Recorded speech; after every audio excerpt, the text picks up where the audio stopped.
HIV, AIDS. O combate começa com informação.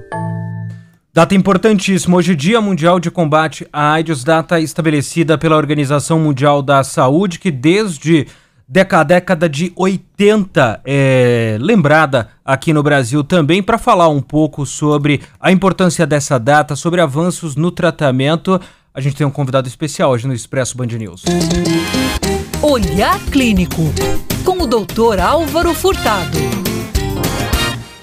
Dr. Álvaro Furtado, primeiro, muito obrigado pela participação extraordinária aqui no Expresso Band News. Boa tarde, doutor. Boa tarde. Boa tarde, Thaís. Boa tarde, Sandro. É um prazer enorme estar com vocês saindo um pouco do assunto Covid-19 para falar de uma outra pandemia que faz aniversário, 40 anos aí. Hoje é o Dia Mundial da Luta contra a AIDS, como você bem colocou. É um momento de reflexão, da gente comemorar as conquistas, também falar dos grandes desafios que a gente tem para essa doença ainda no mundo, no nosso país, de todo o sucesso que existe com relação ao nosso planejamento aqui no Brasil, de acesso a tratamento, mas grandes desafios ainda continuam. A gente diminuiu o preconceito para pessoas vivendo com HIV, isso ainda, depois de 40 anos, a gente ainda olha a doença com o olhar dos anos 80, dos anos 90, isso é muito ruim para as pessoas que têm essa doença e para os profissionais que atendem essas populações. Eu queria começar justamente por esse ponto, doutor, antes da gente partir para o lado ainda mais positivo, que é do avanço no tratamento. Eu vou contar rapidamente. Há 2 anos eu tive a oportunidade de fazer uma série especial aqui na Band News FM justamente sobre HIV, AIDS, e estive nos hospitais, estive no Hospital das Clínicas, por exemplo, em São Paulo, e eu fiquei chocado comigo mesmo de ver o quanto a gente acha que conhece muito, né, sobre o HIV, sobre AIDS, que são coisas diferentes, e qual a dificuldade de estabelecer o contato, o medo, eu vou resumir dessa forma, o medo de ter esse contato, não de achar que você respirar o mesmo ar, você vai ter algum tipo de problema, mas você tem receios que eu perdi esses receios porque eu busquei informação. O preconceito ainda é, como você disse, 40 anos depois, uma das grandes dificuldades nessa inserção das pessoas que convivem com HIV, com AIDS na sociedade? Olha, Sandro, definitivamente, infelizmente né? A gente avançou muito em ciência com relação ao tratamento, transmissão, mas a gente não fala muito sobre HIV no dia a dia, como a gente deveria falar, não só no dia 1º de dezembro. Falar sobre testagem, como as pessoas têm que perder o medo de sistematicamente quem se expõe com risco fazer testagem contra o HIV, né? Falar de avanços de tratamento e falar de um detalhe, Sandro e Thaís, que poucas pessoas sabem, que é algo que muda a história da HIV nos últimos anos, que pessoas que se tratam, que tomam lá a medicação, que a gente chamava de coquetel, nem é mais coquetel, porque a quantidade de comprimidos é tão pequena hoje, e se elas estão sistematicamente controladas, estão indetectáveis, elas não transmitem HIV nas suas relações sexuais, o risco é 0. Trocando em miúdo, se você se relacionar com alguém que tem HIV, e se essa pessoa estiver em tratamento, ela não vai transmitir HIV para você, mesmo numa relação sexual sem uso de preservativo. Então isso empodera as pessoas que vivem com HIV, é importante diminuir o preconceito. Eu posso sim me relacionar com alguém que vive com HIV, eu posso sim compartilhar o mesmo ambiente, até ter uma vida sexual sem preservativo com essa pessoa, que eu não vou ter risco de transmissão. Então isso é muito importante a gente falar nesse Dia Mundial da Luta contra a AIDS. E, doutor, o senhor falou, inclusive, dessa redução do número de remédios. A gente chamava de coquetel, o Brasil uma referência internacional no que diz respeito a essa distribuição, ao acesso, né, a esse tratamento.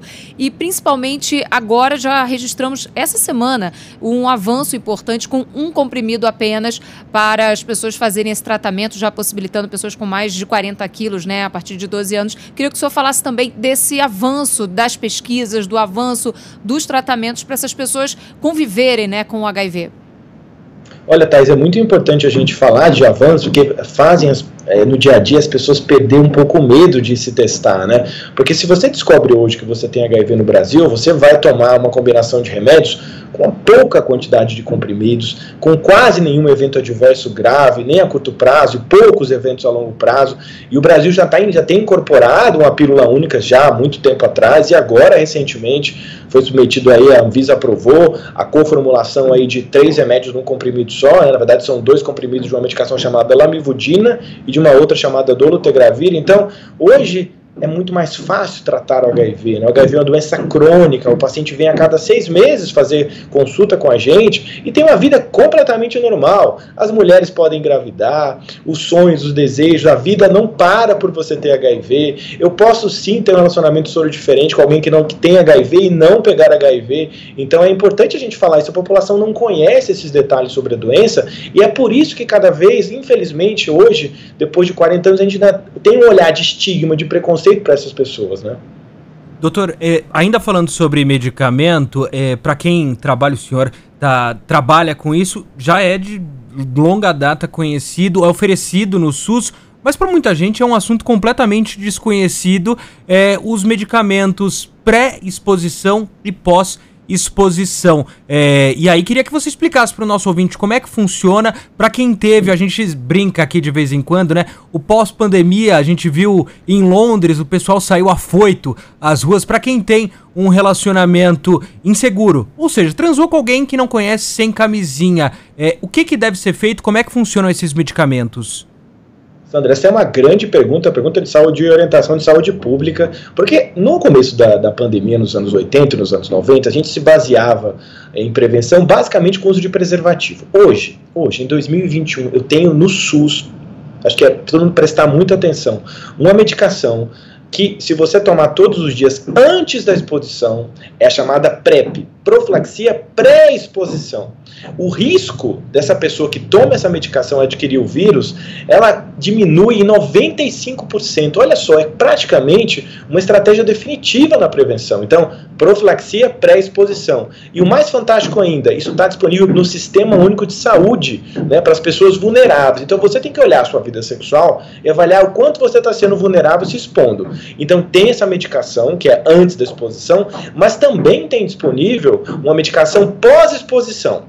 Como é que funciona esse cenário? Você teve lá uma relação, estourou camisinha ou aconteceu de não usar, até 72 horas você pode tomar uma medicação também preventiva, né, contra o HIV, de adquirir ter aquisição contra o vírus, também disponível pelo Sistema Único de Saúde. Então, nessa conversa que a gente comentou agora, então eu vou muito além do uso do preservativo na prevenção hoje, né? Então, em conhecer essas ferramentas faz com que as pessoas possam buscar elas no dia a dia. O que acontece é que as pessoas não sabem que existe PrEP, que existe PrEP, então as pessoas não buscam, não procuram isso. Isso é um hiato que a gente tem muito grande na prevenção do HIV no Brasil e, infelizmente, se a gente não consegue caminhar nisso, a gente não consegue melhorar o cenário da pandemia no nosso país também. Doutor Álvaro, eu queria até trazer para essa conversa a questão dos jovens que não conviveram, como a gente viu, com essa realidade da década de 80, 90, com as dificuldades todas desse tratamento. E nos viram os ídolos morrerem, infelizmente, por causa disso, não viram, né? Exatamente. E hoje, eu estava lendo algumas matérias até por conta do dia de hoje, e falando principalmente dessa faixa etária de 13 a 25 anos, do aumento do número de casos nessa faixa etária e da preocupação de alguns médicos, de alguns especialistas, para trazer informação.